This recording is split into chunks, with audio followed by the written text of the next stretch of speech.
सभी विद्वतजन एवं नारी शक्ति को सादर नमन करते हुए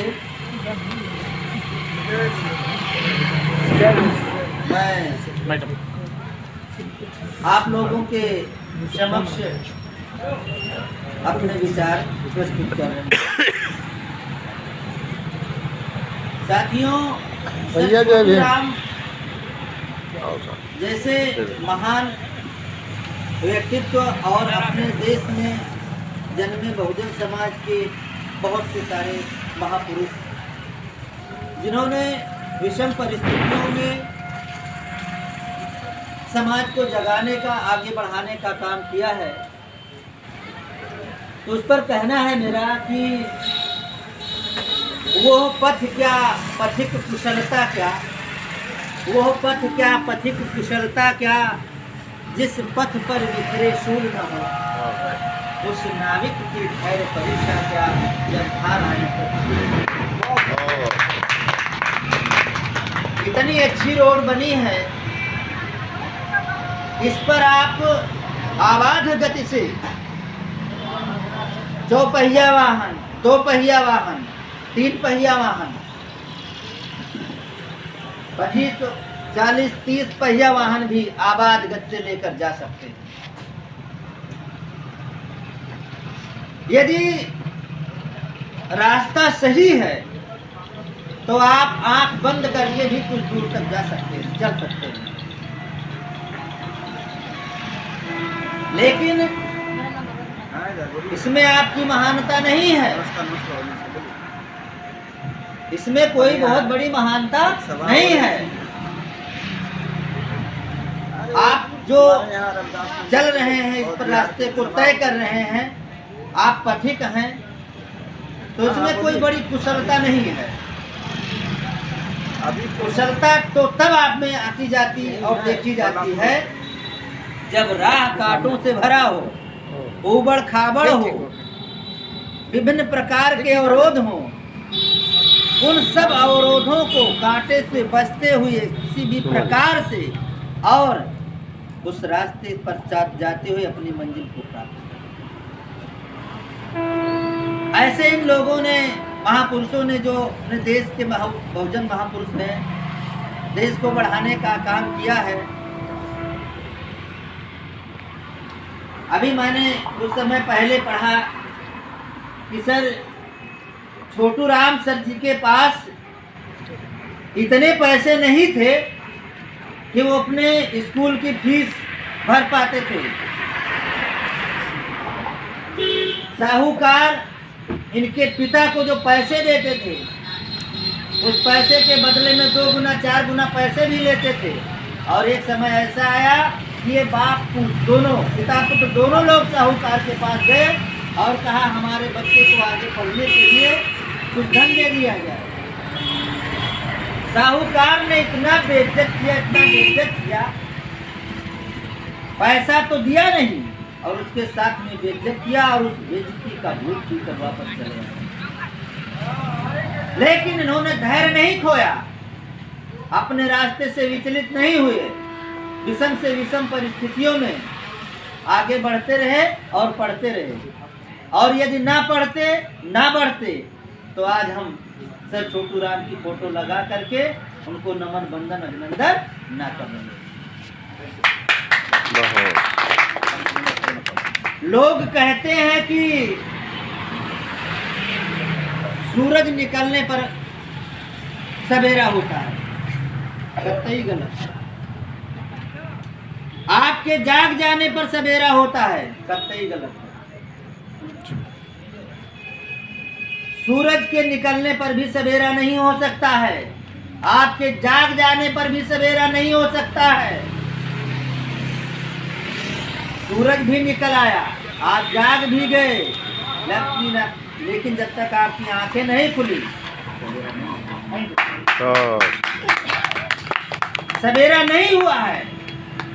सूरज भी निकला है, आप जागे भी हैं, लेकिन आपके ज्ञान चक्षु यदि नहीं खुले हैं तो सवेरा आपके लिए नहीं हुआ है, वो रात जैसा। आपकी आंखें बंद हैं, जब आपकी आंखें बंद हैं तो ना आपको सूरज के उदय होने का आभास होगा, ना लोगों के गतिविधियों का आभास होगा, पता चलेगा। और आपके सामने जो सूर्य का प्रकाश होगा, उस प्रकाश का भी दर्शन आपको नहीं होगा। कब लोग कहते हैं कि भाई सूरज निकला है, सवेरा हुआ, कहाँ हुआ सवेरा? हम जाग गए, सवेरा हुआ? नहीं हुआ सवेरा। जब तक हमारी आंखें नहीं खुलेंगी, उस प्रकाश का साक्षात दर्शन नहीं कर पाएंगी, तब तक हमारे लिए सवेरा नहीं हुआ है। इसलिए हमारे जीवन में भी, हम अंधेरे में भी, प्रकाश है, रोशनी है, सब कुछ है, सारी विविधताएं हैं, सारे भौतिक संसाधन हैं, सारे लोग हैं, सारे विद्वान लोग हैं। लेकिन जब तक हमारे जीवन जीवन में ज्ञान का नेत्र नहीं खुलेगा, तब तक हम अंधेरे में ही हैं, हम जागे नहीं हैं। हम अच्छे कपड़े पहन लें, अच्छे गाड़ियों में रह लें, अच्छे भवन में रह लें, लेकिन हमारा जब तक ज्ञान का चक्षु नहीं खुलेगा, तब तक हम साक्षात दर्शन समाज का या वास्तविक नहीं कर सकते। और इसके लिए लोग कहते हैं कि मुश्किल आ गई, मुश्किल में आकर के हमने ऐसा नहीं कर पाया, मैं ऐसा नहीं कर पाया। मेरे सामने परिस्थितियों पर परिस्थितियां आती हैं, विषम परिस्थितियां आती हैं। एक परिस्थिति के बाद जब दूसरी परिस्थिति आती है तो मुझे बड़ी हंसी आती है कि ये प्रकृति मेरे जीवन को किस प्रकार से ढाल रही है, मुझे किस किस परीक्षा का इम्तहान देना है। अच्छा, मुझे इसका भी अनुभव प्राप्त होगा, इस विषम परिस्थिति से भी गुजरेंगे, इसका भी मुझे अनुभव प्राप्त होगा। परिस्थितियों से हार कर, थक कर, निराश होकर, पराजित होकर के यदि हमारे महापुरुष भी बैठ गए होते तो आज हम यहाँ पर न ऐसी स्थिति हमारी ना होती।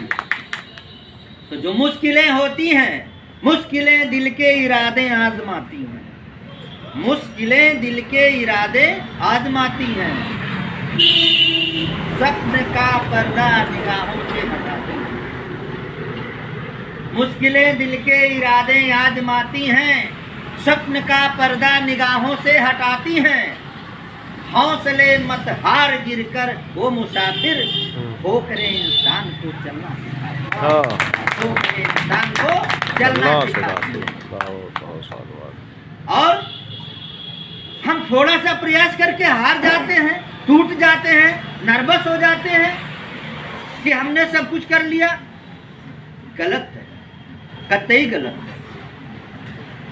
लहरों से खेलो, भंवर में चलो, लहरों से खेलो, भंवर में चलो, तुम बहुत चल चुके हो किनारे किनारे। लहरों से खेलो, भंवर में चलो, तुम बहुत चल चुके हो किनारे किनारे। कदम चूम लेती है खुद आके मंजिल, मुसाफिर अगर अपनी हिम्मत न कदम चूम लेती है खुद आके मंजिल, मुसाफिर अगर अपनी हिम्मत न हारे। और ये मैं काल्पनिक कथाओं का वर्णन नहीं कर रहा हूँ। मैं एक गरीब मजदूर किसान का बेटा हूँ, जिनका साक्षात मुझे परिस्थितियों से हुआ है और इन परिस्थितियों ने मुझे दबाया है। मैं पंडितों के यहाँ काम करता था और 8वीं पढ़ता था, धूल की खाद फेंक रहा था। मुझको हाथ धोने का मौका नहीं दिया गया, वैसे मेरे हाथ पर रोटी दी गई, वैसे मुझे खाना पड़ा, वैसे खाना पड़ा है। लोग कहते हैं मजबूरी में, बदहाली में टूट जाओगे। अरे दोस्तों, मैंने तो मजबूरी में दूसरे के घर के आग मांग करके अपने घर का चूल्हा जलाया है। क्या दुर्दशा दिखाओगे, क्या करोगे? जिस स्कूल में पढ़ता था उसी स्कूल में ईटा गारा ढोया हूँ, काम किया हूँ। अपने गांव के 4 10 किलोमीटर की चारों तरफ। मुझसे ज़्यादा पढ़ा लिखा व्यक्ति कोई नहीं है इस समय। इस विषम परिस्थितियों से आकर के मैं डबल पोस्ट ग्रेजुएट हूँ। मेरे माँ बाप को अक्षर का ज्ञान नहीं था, किताब नहीं पढ़ सकते थे। मैं किताबें लिखता हूँ, मैं राइटर हूँ, किताबें लिखता हूँ। और उलूल जुलूल की बातें नहीं, सत्य का संकलन करता हूँ। जो देखता हूँ वही लिखता हूँ।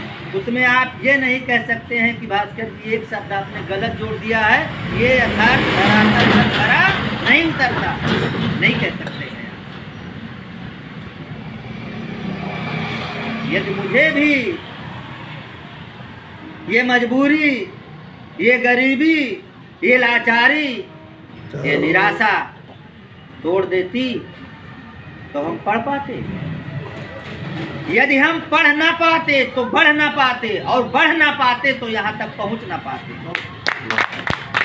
और यहाँ तक पहुँच ना पाते तो आप जैसे बुद्धिजीवियों के दर्शन ना हो पाते, और मुझे ये सौभाग्य ना प्राप्त होता कि मैं अपने दर्शन आप लोगों के समक्ष प्रस्तुत कर पाता। मेरे बाप जब मुकदमे की तारीख, पेशी तारीख को पढ़ाने के लिए पंडितों के यहाँ, जो पढ़े लिखे लोग हैं उनके यहाँ जाते थे, तो कहते थे अभी बैठो, थोड़ी देर में बताते हैं। ये कूड़ा जो है इसको झुआ में भर करके, डलिया में भर करके हमारे करकट जहाँ फेंका जाता है कूड़ेदान पर या रोड पर फेंका, फिर मैं आपको बताता हूँ।